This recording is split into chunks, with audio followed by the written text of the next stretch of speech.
Good morning student. बाल साधना शिक्षण संस्थान की ऑनलाइन क्लासेस में आपका स्वागत है। कल वाले वीडियो में अपन ने डी ब्लॉक एलिमेंट में लास्ट में डिस्कस कर रहे थे, यानी 3D श्रेणी जो है उसकी गुण धर्मों में जो सामान्य प्रवृत्तियां हैं उनमें अपन ने देख ली थी कलर प्रॉपर्टी यानी रंगीन प्रवृत्ति। एक ये देखी थी, एक अंतराकाशी यौगिकों का ये निर्माण करते हैं। क्या होते हैं अंतराकाशी यौगिक, क्या इनके एग्जाम्पल हैं? एक अपन ने देखा था ये संकुल यौगिकों का निर्माण करते हैं। एक अपन ने देखा था ये मिश्र धातुओं का निर्माण करते हैं। एक डी ब्लॉक की धातुएं जो होती हैं वो उत्प्रेरक के रूप में प्रयुक्त की जाती हैं। ये इतनी सारी प्रॉपर्टी अपन ने कल वाले वीडियो में डिस्कस की थी। आज अपन देखेंगे नेक्स्ट प्रॉपर्टी है ऑक्सीकरण अवस्था। ऑक्सीकरण अवस्था, oxidation state. Oxidation state D block तत्वों की यदि बात करूं तो ये भिन्न प्रकार की ऑक्सीकरण अवस्थाएं प्रदर्शित करते हैं और परिवर्तनशील ऑक्सीकरण अवस्था प्रदर्शित करने का गुण जो है आवर्त सारणी में केवल डी ब्लॉक तत्वों में यानी परिवर्तन वेरिएबल वैलेंसी जो शो करते हैं वो डी ब्लॉक तत्व अधिकतर शो करते हैं।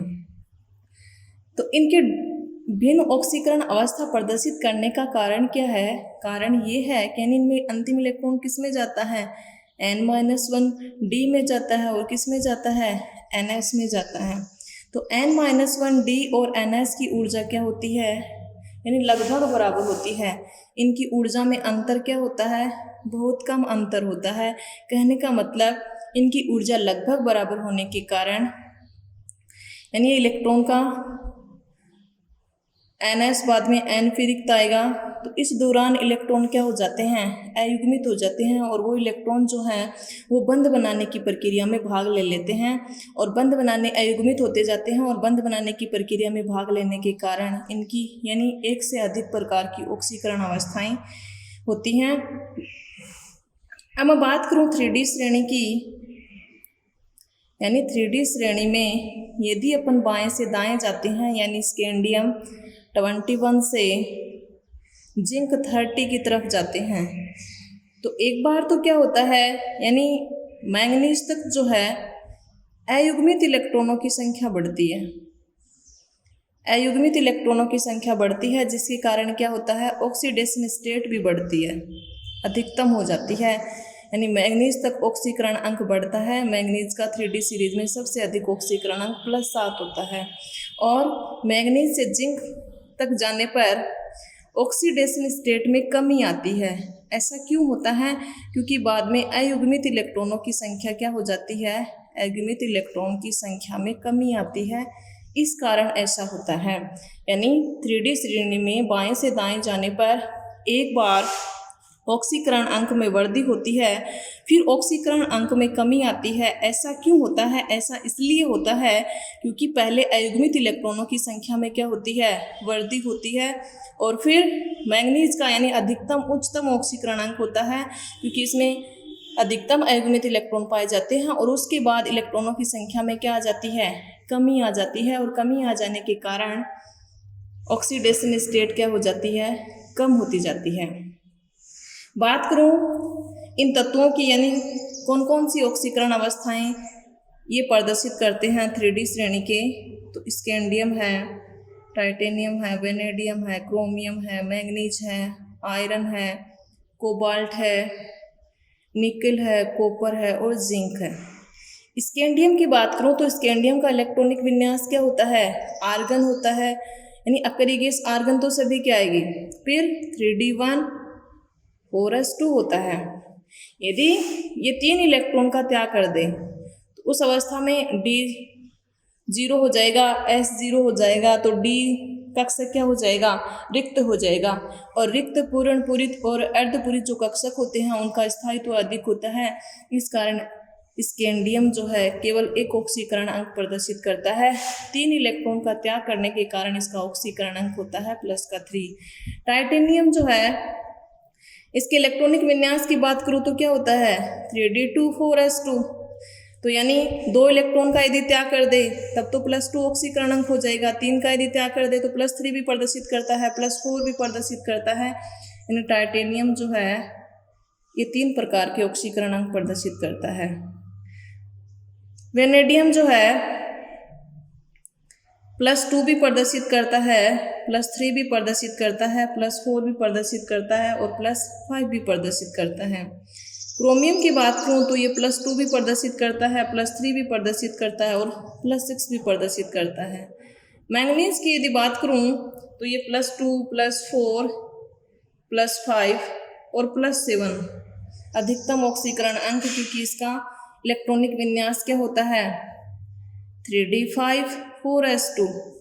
डी के तो 5 इलेक्ट्रॉन क्या हैं अयुग्मित हैं, एस का पी में चला जाए यानी अयुग्मित हो जाए तो उस अवस्था में 2 अयुग्मित इलेक्ट्रॉन ये हो गए और 5 ये हैं, कितने हो गए 7 हो गए। तो 7 अयुग्मित इलेक्ट्रॉन हैं, तो इस कारण कितने बंध बनाएगा इलेक्ट्रॉन बंधन में भाग लेंगे 7 इलेक्ट्रॉन बंधन बनाने में भाग लेंगे। इस कारण अधिकतम ऑक्सीकरण कितना होता है +7 होता है, यानी 7 इलेक्ट्रॉन का डोनेट कर देगा। विद्युत कक्षक अवेलेबल हो जाएंगे और जो लिगेंड इसके संपर्क में आएगा तो उस स्थिति में क्या बना लेगा 7 बंध बना लेगा। अब देखिए आयरन जो है स्थायी ऑक्सीकरण अंक +2 +3, ये 2 स्थायी ऑक्सीकरण अंक आयरन के होते हैं। कोबाल्ट जो है उसका भी +2 होता है, +3 होता है। निकल जो है उसका +2 होता है और +4 होता है। कॉपर का +1 होता है और +2 होता है। और जिंक का ऑक्सीकरण अंक केवल और केवल +2 होता है, कारण उसके बाद में 3D क्या हो जाता है पूर्णपूरित आ जाता है। तो इस कारण इसका ऑक्सीकरण अंक स्थायी विन्यास के कारण कितना प्रदर्शित करता है +2 प्रदर्शित करता है, जो कि स्थायी विन्यास है। वैसे कॉपर में भी बाद में 3D आ जाता है, लेकिन कॉपर के कई यौगिक ज्ञात हैं जिनमें इसका स्थायी ऑक्सीकरण अंक +1 भी है और +2 भी है। तो ये हैं इनकी परिवर्तनशील ऑक्सीकरण अवस्थाएं। कौन सा एलिमेंट कितनी शो करता है, तो मैंने बात की थी कि आवर्त सारणी में 3D श्रेणी में बाएं से दाएं जाने पर एक बार ऑक्सीकरण अंक में वृद्धि होती है, फिर उसके मान में फिर से क्या आ रही है कमी आ रही है। ऐसा क्यों होता है, पहले अयुग्मित इलेक्ट्रॉन की संख्या बढ़ती है मैंगनीज तक, फिर अयुग्मित इलेक्ट्रॉन की संख्या में कमी आती है। अयुग्मित इलेक्ट्रॉन की संख्या कैसे निकालेंगे, इलेक्ट्रॉनिक विन्यास लिख करके अपन निकाल लेंगे अयुग्मित इलेक्ट्रॉन कितने हैं। तो ये अयुग्मित इलेक्ट्रॉनों की संख्या के कारण ऐसा होता है। अब इनके भिन्न प्रकार के ऑक्सीडेशन स्टेट हैं, तो ये इनमें यदि इनकी प्रॉपर्टी की बात करूं तो स्कैंडियम जो है वो केवल +3 ऑक्सीकरण अंक प्रदर्शित करता है, और जिंक की बात करूं तो केवल 1 ऑक्सीकरण अंक +2 प्रदर्शित करता है। बाकी के जो हैं वो 1 से अधिक प्रकार के ऑक्सीकरण अंक है वो प्रदर्शित करते हैं।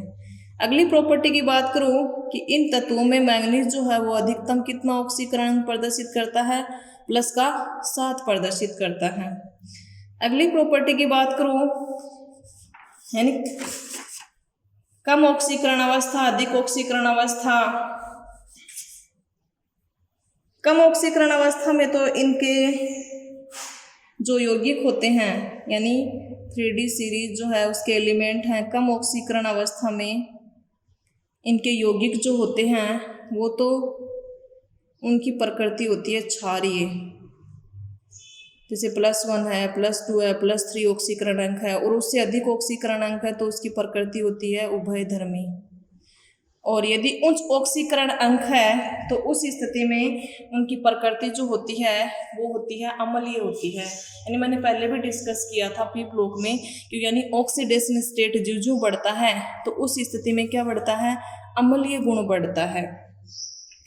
तो देखिए डी ब्लॉक के जो तत्व हैं यानी कम ऑक्सीकरण अवस्था वाले जो कोई भी यौगिक हैं, ज़्यादातर इनके यौगिक जो होते हैं वो ऑक्सीजन और फ्लोरीन द्वारा निर्मित किए जाते हैं। ऐसा क्यों होता है, क्योंकि ऑक्सीजन का आकार छोटा, फ्लोरीन का आकार छोटा और दोनों की विद्युत ऋणात्मकता का मान क्या होता है उच्च होता है। इस कारण डी ब्लॉक के तत्व जिन पर धनात्मक आवेश उच्चतम होता है। इस कारण ऋण विद्युतीय तत्व ऑक्सीजन और फ्लोरीन के द्वारा अधिकांश यौगिक इनके द्वारा निर्मित किए जाते हैं, क्योंकि ऑक्सीजन और फ्लोरीन का आकार छोटा और विद्युत ऋणात्मकता का मान अधिक होता है।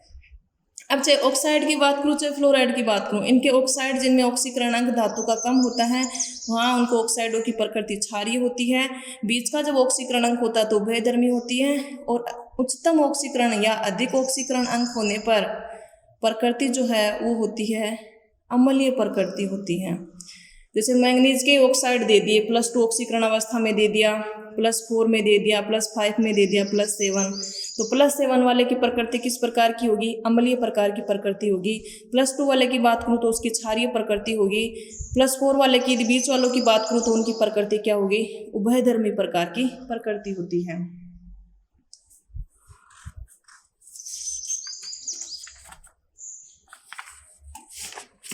अब मैं बात करती हूँ यानी इनका एग्जाम्पल लेकर के, जैसे मैंगनीज के ऑक्साइड हो गए,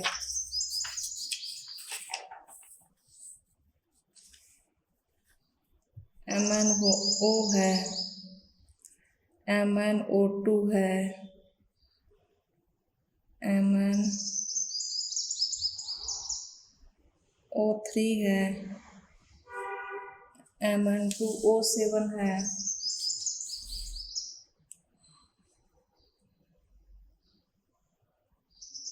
इनमें अपन निकालेंगे एक ये भी होता है Mn2O3, इनमें इनका अपन ऑक्सीकरण अंक निकालेंगे। मैंगनीज के जो ऑक्साइड है, भिन्न प्रकार के ऑक्साइड यानी भिन्न प्रकार के ऑक्सीकरण अंक प्रदर्शित करने के कारण क्या करता है? भिन्न प्रकार के ऑक्सीकरण अंक प्रदर्शित करता है।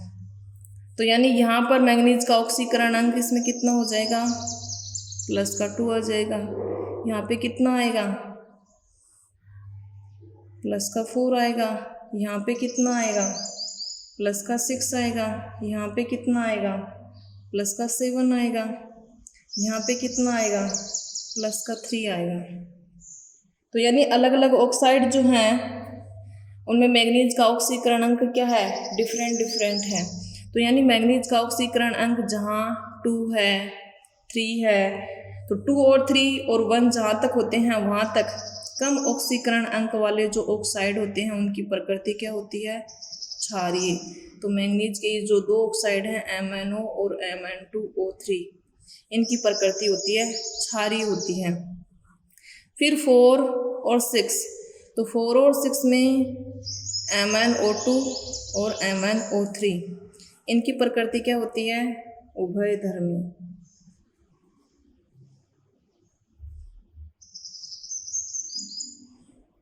सॉरी 6 वाले की तो उभयधर्मी नहीं होगी, MnO2 में कितना है? +4, तो +4 वाले की उभयधर्मी हो जाएगी। MnO3 और Mn2O7, इनकी प्रकृति होती है अम्लीय होती है, यानी ऑक्सीकरणांक बढ़ रहा है, +6 +7 इतना होता है तो प्रकृति क्या होती है? अम्लीय होती है। 4-5 तक जब होती है तो उभयधर्मी होती है, और 2-3 जब होती है तो प्रकृति क्या होती है? क्षारीय होती है। अब मैं आज आपको क्वेश्चन दे रही हूँ, यानी क्रोमियम के ऑक्साइड है, CrO है, Cr2O3 है, CrO2 है, CrO3। क्रोमियम के ये जो ऑक्साइड हैं इनमें आपको बताना है, यानी अम्लीयता का ऑर्डर जमाना है कि किसकी प्रकृति अम्लीय होगी, किसकी क्षारीय होगी और किसकी उभयधर्मी होगी। तो ये हैं क्रोमियम के ऑक्साइड। मैंगनीज के ऑक्साइड मैंने आपको बता दिए। मैंगनीज के ऑक्साइड में क्षारीय प्रकृति इनकी, उभयधर्मी वाला ऑक्साइड ये, और अम्लीय प्रकृति वाला ऑक्साइड ये।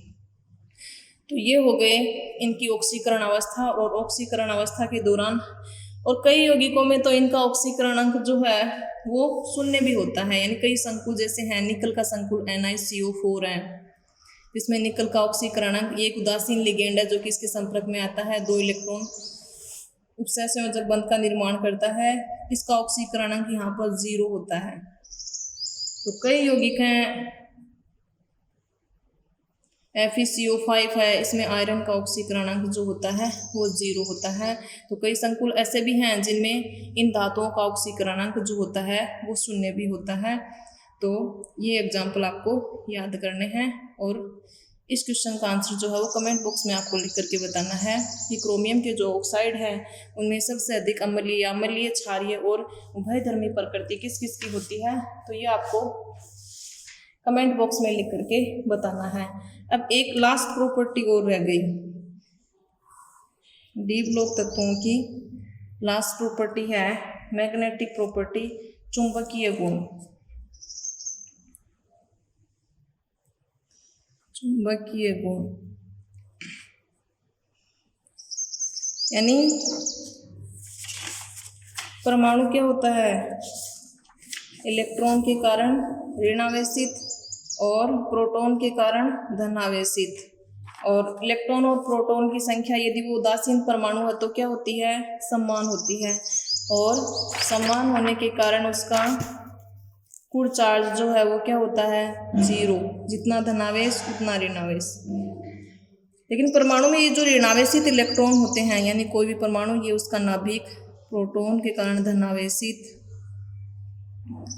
कक्षा जिनमें कि इलेक्ट्रॉन।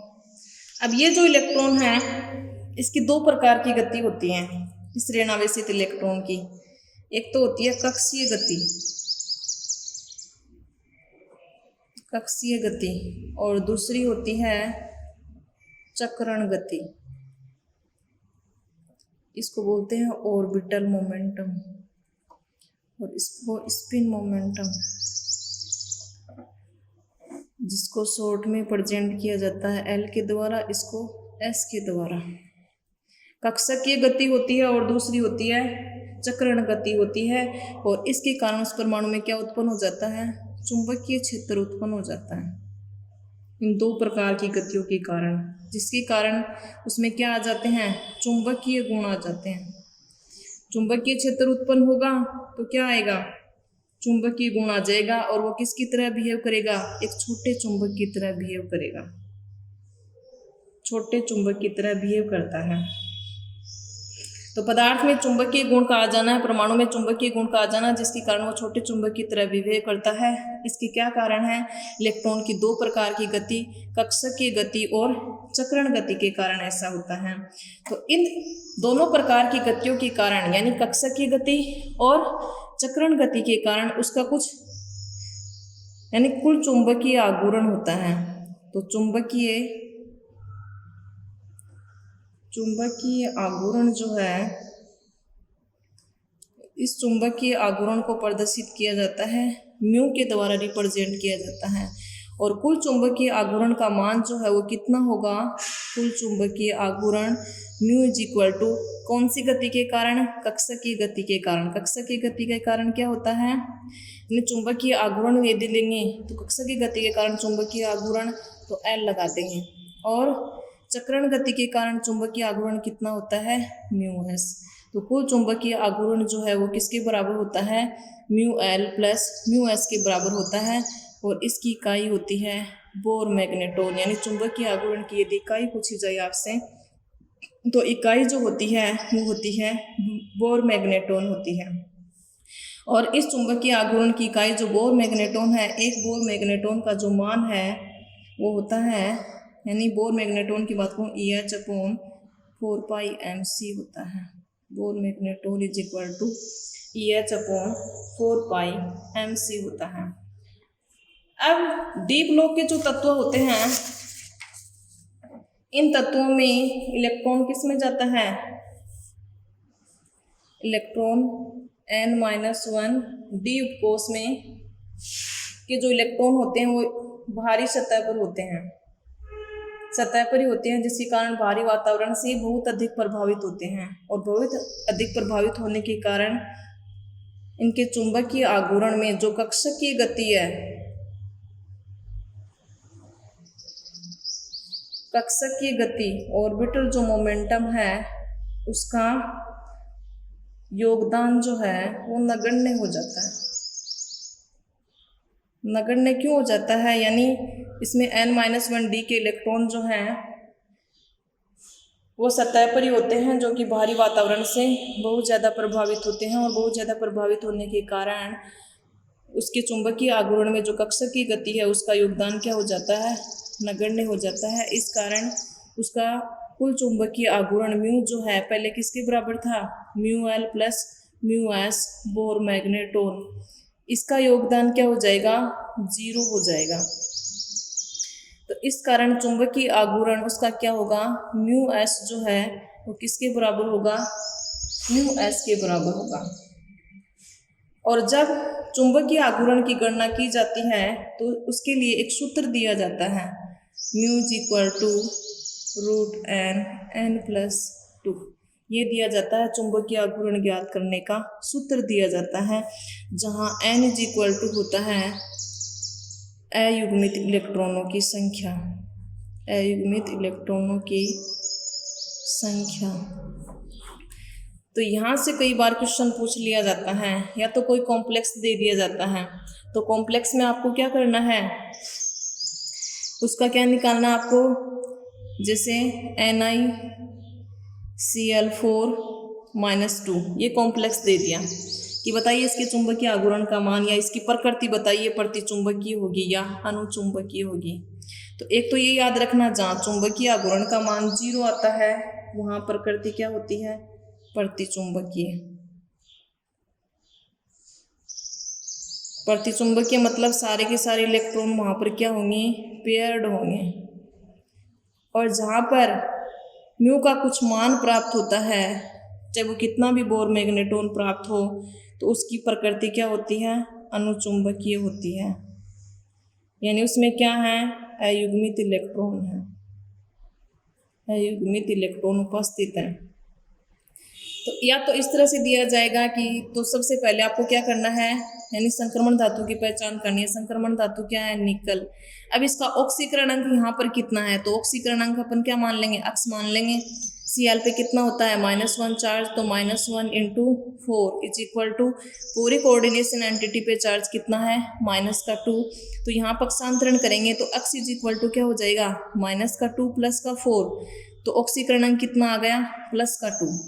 तो +2 ऑक्सीकरण अवस्था में इसका इलेक्ट्रॉनिक विन्यास क्या हो जाएगा, आर्गन 3d8 4s2 होता है, यानी 28 इसका परमाणु क्रमांक, तो आर्गन 3d8 4s2 हो जाएगा।